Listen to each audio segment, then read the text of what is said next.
നമുക്ക് മറ്റൊരു വാർത്തയിലേക്ക് പോകാം. തിരുവനന്തപുരം സെക്രട്ടേറിയറ്റിന് മുന്നിൽ ആശാ വർക്കർമാർ നടത്തുന്ന രാപ്പകൽ സമരം ഇന്ന് 8ാം ദിവസമാണ്. ഉന്നയിക്കുന്ന വിവിധ ആവശ്യങ്ങളിൽ അനുകൂല തീരുമാനമുണ്ടാകുന്നതുവരെ സമരം തുടരുമെന്നാണ് ആശാ വർക്കർമാരുടെ നിലപാട്. അതേസമയം സമരം രാഷ്ട്രീയ പ്രേരിതമാണെന്നുള്ള ധനമന്ത്രിയുടെ പ്രതികരണം പ്രതിഷേധത്തിനിടയാക്കുകയും ചെയ്തിട്ടുണ്ട്. ഓണറേറിയം വർദ്ധിപ്പിക്കണം, ഓണറേറിയം കൃത്യമായി വിതരണം ചെയ്യണം, മാനദണ്ഡങ്ങൾ ഒഴിവാക്കണം തുടങ്ങി നിരവധി ആവശ്യങ്ങൾ ഉന്നയിച്ചാണ് സംസ്ഥാനത്തെ ആശാ വർക്കർമാർ സെക്രട്ടേറിയറ്റിന് മുന്നിൽ സമരം നടത്തുന്നത്. ആദിൽ പാലോട് ചേരുന്നു. ഇപ്പോൾ ആദിൽ പാലോട് സമരപന്തലിലുണ്ട്. ഇന്നലെ രാത്രിയും ആദിൽ അവരോടൊപ്പം ഉണ്ടായിരുന്നു. Adil, good morning. ഇന്നലെ ആദിൽ രാത്രി റിപ്പോർട്ട് ചെയ്തിട്ട് പോയില്ലേ? അവരോടൊപ്പം തന്നെ അവിടെ കൂടി സമരത്തിന് ഐക്യദാർഢ്യം പ്രകടിപ്പിച്ചുണ്ടായിരുന്നു. സമരത്തിന് നമ്മൾ ഐക്യദാർഢ്യമാണ്, പക്ഷേ വൈകുന്നേരം നമ്മൾ പോയി. പക്ഷേ ഇവിടെ ആളുകളുണ്ടായിരുന്നു. ഇവിടെ അവരിപ്പോഴും സമരം നടത്തുകയാണ്. ഇന്ന് കാണാം, 8ാം ദിവസമാണ് സമരം. ഇപ്പോൾ കുറച്ചാളുകൾ ഇവിടെ ഉണ്ട്. കൂടുതൽ പേർ ഇവിടെ ഇനി എത്തിച്ചേരുമെന്ന് അറിയിച്ചിട്ടുണ്ട്. സമരം കൂടുതൽ തീക്ഷ്ണമാവുകയാണ്. പ്രത്യേകിച്ച് ധനമന്ത്രിയുടെ പ്രതികരണം പ്രകോപനപരമാണ് എന്നാണ് ഇവരുടെ അഭിപ്രായം. ധനമന്ത്രി മാപ്പ് പറയണമെന്നും ആശാ വർക്കർമാർ ആവശ്യപ്പെടുന്നു.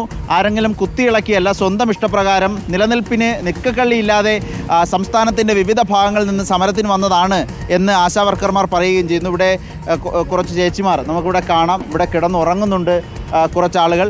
ഈ രൂപത്തിൽ സമരം അതിശക്തമായി തന്നെ മുന്നോട്ട് പോവുകയാണ്. 20ാം തീയതിയാണ് മഹാസംഗമം എന്ന പേരിൽ സംസ്ഥാന വ്യാപകമായി ഉള്ള ആശാ വർക്കർമാർ സെക്രട്ടേറിയറ്റിന് മുന്നിലേക്ക് എത്തുന്നത്. ഇവിടെ കുറച്ചാളുകളുണ്ട്. ചേച്ചി, എന്താ ഇപ്പോഴത്തെ സ്ഥിതി? ധനമന്ത്രി മാപ്പ് പറയണമെന്ന ആവശ്യത്തിൽ ഉറച്ചു നിൽക്കുകയാണോ എന്നത്? നമ്മളത് ആവശ്യപ്പെട്ട്, കാരണം തൊഴിലെടുക്കുന്ന സ്ത്രീകളെ ഇത്തരത്തിൽ അപമാനിക്കുന്നത് ഒരു ഇടതുപക്ഷ മന്ത്രിക്ക് ചേരുന്നതല്ലല്ലോ. കാരണം ഇടതുപക്ഷ പ്രസ്ഥാനങ്ങൾ സ്ത്രീകളെ മുൻനിർത്തി വലിയ മുന്നേറ്റങ്ങൾ വളർത്തിയെടുത്തിട്ടുള്ള പ്രസ്ഥാനങ്ങളാണ്. ഇപ്പോഴും മുന്നേറ്റങ്ങളോടൊപ്പം സ്ത്രീകളെ കൂട്ടിയേർക്കുന്ന ആളുകളാണ്. അപ്പം സ്ത്രീകൾ ഇവിടെ സമരത്തിന് വരുമ്പോൾ ഏതെങ്കിലും ഒരു പ്രത്യേക യൂണിയന് കീഴിലല്ലാതെ സ്ത്രീകൾ സമരത്തിന് വരുമ്പോൾ അവരെ ആരെങ്കിലും, അദ്ദേഹം പറഞ്ഞത് ഏജൻസികളെന്നാണ്. ഇത് അങ്ങനെ ഏജൻസി പണിയാണ് ഇവിടെ.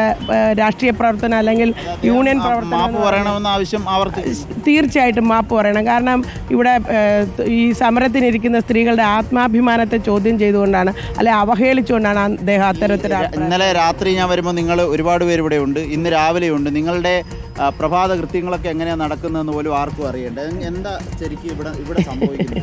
ഇവിടെ സംഭവിക്കുന്നതെന്ന് പറഞ്ഞാൽ വേറെ, എനിക്ക് തോന്നുന്നു കർണാടകത്തിൽ ആശാ വർക്കർമാർ സമരം പ്രഖ്യാപിച്ച് 2ാമത്തെ ദിവസം അവിടുത്തെ ഹെൽത്ത് മിനിസ്റ്ററും ഹെൽത്ത് ഡയറക്ടറും ആ സമര പന്തലിൽ ചെന്നു.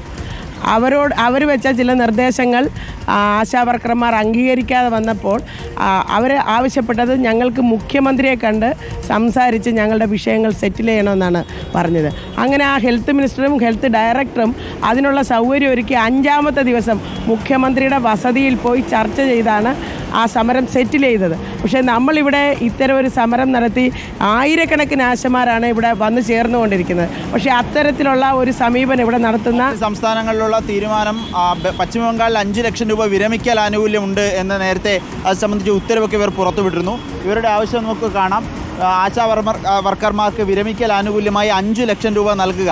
അത് ഒരു പരിധിവരെ ഇവരുടെ ആവശ്യങ്ങൾ ന്യായമാണ് അരുൺ. കാരണം 10ഉം 18ഉം കൊല്ലം ജോലി ചെയ്ത് പിന്നീട് പിരിഞ്ഞു പോകേണ്ടി വരുന്ന ആളുകൾക്ക് എന്താണ് ആനുകൂല്യം എന്ന് ചോദിച്ചാൽ ഒന്നുമില്ല. മാസം വാങ്ങുന്ന 7000 രൂപ വണ്ടിക്കൂലിക്ക് പോലും തികയില്ല. ഏതായാലും ഇതിൽ അടിയന്തര ഇടപെടൽ വേണം. ആരോഗ്യമന്ത്രി ഇടപെടണം, ധനമന്ത്രിയുടെ പ്രസ്താവന തിരുത്തണമെന്നീ ആവശ്യങ്ങളും.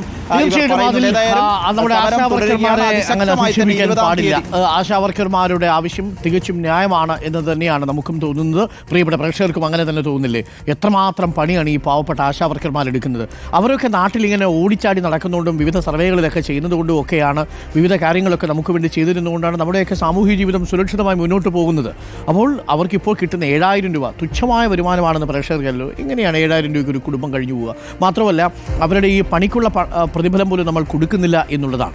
ആ ഘട്ടത്തിലാണ് നമ്മൾ കഴിഞ്ഞ തവണ പറഞ്ഞതുപോലെ റിട്ടയർമെൻറ്റ് കഴിഞ്ഞിട്ടും 1.25 ലക്ഷവും 3.25 ലക്ഷവും ഒക്കെ അധികം കൊടുത്ത് ആൾക്കാരെ പുതിയ തസ്തികകളിലേക്കൊക്കെ ഇരുത്തുന്നത്.